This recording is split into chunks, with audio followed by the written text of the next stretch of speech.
The trade war between the world's two largest economies has escalated to a new level. Just after the clock struck midnight Friday, the U.S. hit China with $34 billion worth of tariffs, a number President Trump promises will increase to $50 billion in the next 2 weeks. Do you know that if we knock down the trade deficit, right, the trade deficit, by just a little bit, 25%, and we can do that easily. That's easy.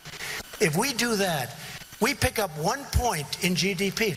Beijing answered quickly, slapping penalties on its own $34 billion worth of U.S. products, including pork, soybeans, whiskey, and cars, with China's Commerce Ministry saying the Chinese side promised not to fire the first shot. But in order to defend the core interests of the country and the interests of the people, they had to be forced to make the necessary counterattacks.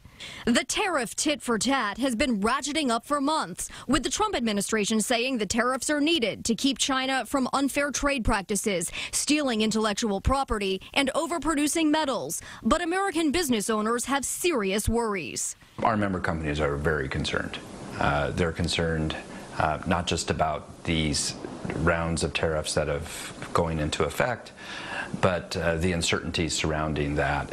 That includes Jeff Schwager, who runs a cheese plant in Wisconsin. He says the worsening trade tensions will cost him millions in annual sales. I have yet to find an example where tariffs have worked for the long-term good of the country that first imposes them.